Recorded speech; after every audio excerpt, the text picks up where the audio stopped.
ये मेरी काफ़ी सालों की मेहनत है, तो फीलिंग तो बहुत अच्छी थी। घर पे भी बताया, सब बहुत खुश हैं। अभी तो थोड़ी देर के लिए विश्वास नहीं हो रहा था, but now slowly slowly the feeling is sinking in. या तैयारियों के बीच में कभी सोचा था आपने कि ठीक है यूपीएससी तो निकल जाएगा, आप आईएएस बन जाओगी, लेकिन रैंक 1 इस बारे में सोचा था आपने?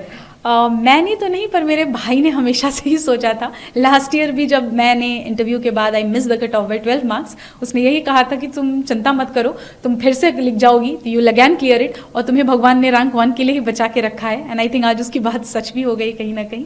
सो हाँ, ये भाई ने मेरे कहा था, मैंने तो कभी नहीं सोचा था। सबको मालूम था कि आज रिजल्ट्स आने वाले हैं, आपने भी मतलब अंदाजा लगा करके रखा होगा कि ठीक इस समय मैं लैपटॉप खोल करके बैठूंगी और यूपीएससी की साइट पर जाना है, चेक करना है। लोगों के भी एंटिसिपेशन होंगे कि इस बार शक्ति क्लियर कर लेगी। जैसे ही आपने अपना नाम देखा, किसको पहला फोन किया, कितनी खुशी अंदर से, क्या कुछ निकल करके आया, किसको किसको फोन किया? हाँ, आई एक्चुअली सुबह से ही आज था कि रिजल्ट आ जाएगा, एंड वी न्यू कि 1 o'clock से 2 o'clock के बीच में आना है। तो पहले तो मैंने कोशिश की कि मैं फ़ोन साइड में रख के सो जाती हूँ, बट वो हो नहीं पा रहा था। एंड जैसे ही रिजल्ट का PDF अपलोड हुआ और मैंने डाउनलोड किया, तो मुझे सबसे पहले मैंने पापा को फ़ोन किया, पापा को बताया, उसके बाद मम्मी को फ़ोन किया। उसके बाद मुझे इंस्टीट्यूट से ही कॉल आया था, जब मैं काफ़ी घबराई हुई थी कि सर पता नहीं PDF गलत है या फेक है।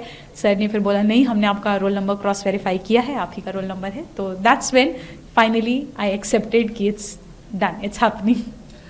हिंदुस्तान में हर एक युवा का सपना होता है, 12वीं तक तो कम से कम होता ही है कि उसे यूपीएससी क्रैक करना है। और उत्तर प्रदेश और बिहार, आप तो उत्तर प्रदेश प्रयागराज की धरती से आती हैं। आपने इंटरव्यू के दौरान भी, जो मॉक इंटरव्यू मैंने देखा, उसमें प्रयाग से रिलेटेड क्वेश्चन पूछा गया था। तो प्रयाग को लेकर के क्या कुछ मैसेज, और उन तमाम जो एस्पिरेंट्स हैं जो आपकी तरफ आज देख रहे हैं, उनको क्या मैसेज देना चाहेंगे?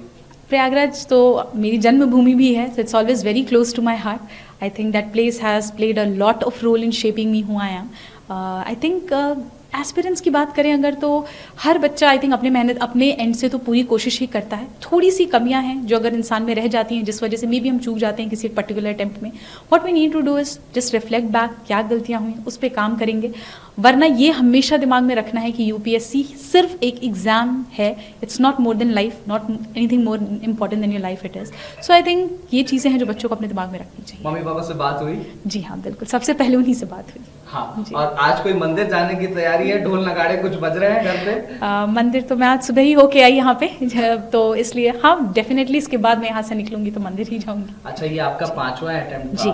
5 अटेम्प्ट्स आप, मतलब ये 5वां अटेम्प्ट था, 4 एग्जाम्स आपने लिखे। फेल्योर को कैसे हैंडल किया जाए, एक मैसेज? आई थिंक अगर आपको अपने ऊपर कॉन्फिडेंस है कि you can work on it, कि जो गलतियां हुई मुझसे सुधारी जा सकती हैं, खुद के ऊपर सेल्फ कॉन्फिडेंस, पेरेंट्स का सपोर्ट, आई थिंक फैमिली का साथ, इतने से हो जाती हैं चीज़ें, हैंडल हो जाती हैं। 2 से 3 टिप्स अगर आप जल्दी से आप देना चाहें एस्पिरेंट्स को जो तैयारी कर रहे हैं, आज आपकी तरफ देखना चाह रहे हैं, तो वो क्या होंगे? बहुत ही minimum number of book list होनी चाहिए। प्रीवियस ईयर क्वेश्चंस और सिलेबस का हमेशा गाइडेंस लेकर चलना चाहिए। And I think enough number of mocks practice करना भी बहुत ज़रूरी है, so that you get used to the exam conditions जो यूपीएससी को रिक्वायर्ड है।